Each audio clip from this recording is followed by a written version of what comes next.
Good morning children, this is the class 4th of भारतीय public school. Children, आज हम करेंगे एसएसटी का चैप्टर 18 ट्रैवल एंड करेंसी। कौन सा चैप्टर?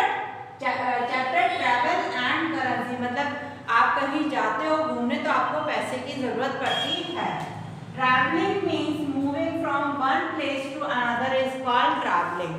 मतलब एक जगह से दूसरी जगह जाने के लिए ट्रैवलिंग की जरूरत पड़ती है या आप लोग ट्रैवल करते हो।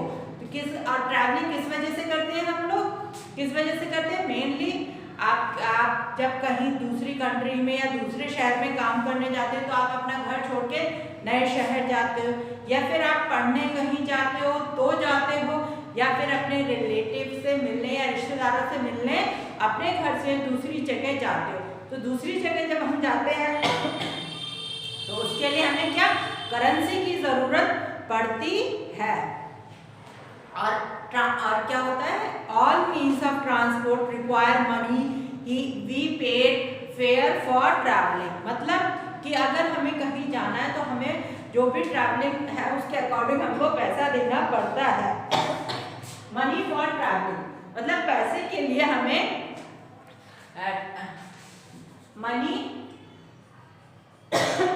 For travelling. ट्रैवलिंग तब करते हैं जब आप किसी को पैसा दोगे तो। अब क्या होता है, मनी कितने तरीके के, मनी के कितने फॉर्म्स होते हैं? 2 फॉर्म्स होते हैं, कॉइन और करेंसी नोट। ये तो सबको ही पता होगा, कॉइन्स आपने देखे ही होते हैं और करेंसी नोट।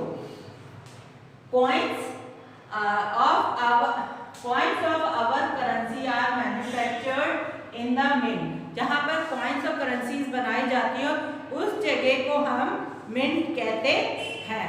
और जो कॉइन होता है, जैसे ये कॉइन है, इसके एक साइड में क्या होता है हमारा 1 रुपीज का साइन, और दूसरी साइड में क्या होता है हमारा जो नेशनल में जो राष्ट्रीय चिन्ह है वो छपा हुआ होता है।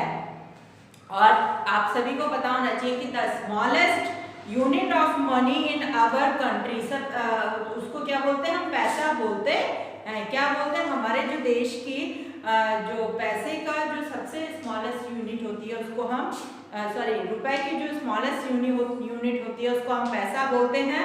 और 1 रुपीज में 100 पैसा होता है। जैसे ये 1 रुपए का कॉइन है तो इसमें कितने पैसे होंगे? 100 पैसा होगा। और सभी को पता है कि जितने भी करेंसी नोट होते हैं या कॉइन्स होते हैं सब पर क्या होता है? रिजर्व बैंक के जो आरबीआई के जो गवर्नर होता है उसका साइन होता है एक साइड पर। तो क्या होता है आरबीआई के हिंदी और इंग्लिश दोनों में ही क्या होते हैं? साइन होते हैं। जिससे क्या होता है, और एक जैसे ये नोट है, ये क्या है? नोट। तो इसके राइट साइड कॉर्नर पर एक यूनिक कोड होता है। वो हर नोट का अपना एक यूनिक कोड होता है। जैसे आप गड्डी में काउंट करेंगे तो देखा होगा कि मतलब जो उसमें अल्फाबेट और दोनों न्यूमेरिक और अल्फाबेट दोनों ही होते हैं, तो वो एक राइट साइड कॉर्नर पर एक यूनिक कोड होता है। और बीच में क्या होता है? एक थ्रेड होता है। क्या होता है? एक थ्रेड बना होता है जिससे, और एक साइड पर क्या होता है? महात्मा गांधी की पिक्चर होती है। क्या होती है? महात्मा गांधी की पिक्चर होती है, जिससे पता चलता है कि ये नोट असली है या नकली है। तो अगर आपने देखा होगा कि अगर नकली नोट में जब आप नोट को ऊपर करके देखते हो तो जो वहाँ व्हाइट एरिया है, जैसे यहाँ व्हाइट एरिया खाली होता है, ये क्या होता है? खाली होता है। यहाँ पर महात्मा गांधी की पिक्चर होती है। जब आप इसको लाइट में देखते हैं तो आपको क्या होता है? अंदर से आपको महात्मा गांधी की पिक्चर दिखाई देती है। इसका मतलब ये होता है कि वो नोट असली होता है। और नोट के अंदर एक धागा सा बंधा होता है, उससे भी पता चलता है कि ये हमारा जो नोट है वो असली है। तो आपको पता चल गया कि एक साइड में क्या होता है? महात्मा गांधी की पिक्चर होती है, दूसरी साइड में हमारा नेशनल एम्बलम बना होता है।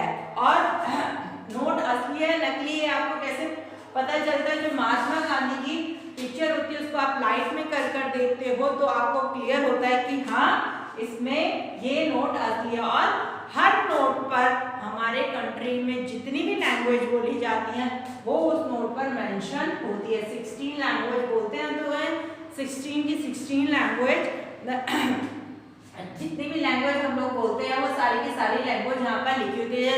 10 का नोट है तो 10 रुपए उतनी ही लैंग्वेज में लिखा होता है। तो ये लोग सब आप अपने एक नोट लीजिएगा, फिर उसमें चेक करिए और काउंट करिएगा कि कितनी तरीके की उसमें लैंग्वेज लिखी होती हैं। It is a symbol of natural integrity of diversity. इससे क्या पता चलता है कि हमारे देश में इतनी विविधता होने के साथ भी एकता है, मतलब इतने तरीके के लोग रहने के बाद भी हमारे देश में एक यूनिटी है। अब रिजर्व बैंक जो इशू करता है नोट, उसमें क्या होता है, महात्मा गांधी वाटरमार्क होता है, जो मैंने आपको बता ही दिया कि वो आप लाइट में जब देखते हो उसे इसलिए बनाया जाता है कि जो नोट है वो असली और नकली नोट में डिफरेंस हो सके, और जो इसमें ये धागा होता है उससे भी ये क्लियर होता है। तो आपको पता चल गया कि हमें अगर कहीं जाते हैं घूमने या कहीं पर भी तो हमको करेंसी या नोट की जरूरत पड़ती है। अब तो ये चैप्टर पूरा आपको मैंने समझा दिया, ट्रैवल एंड करेंसी। ट्रैवल मतलब एक जगह से दूसरी जगह जाने को हम ट्रैवलिंग कहते हैं। उस ट्रैवलिंग के लिए हमें ट्रांसपोर्ट की जरूरत पड़ती है, और उस ट्रांसपोर्ट का अगर लेते हैं तो हम उसमें क्या करते हैं, उस चीज को हम, जैसे अगर हमने टैक्सी लिया, ट्रेन ली, तो उस चीज को हम पे करते हैं किससे, अपने करेंसी या अपने पैसों से। तो इस चैप्टर में ये था पूरा। तो ये सारी चीजें आपको समझ आ गई होंगी चिल्ड्रन।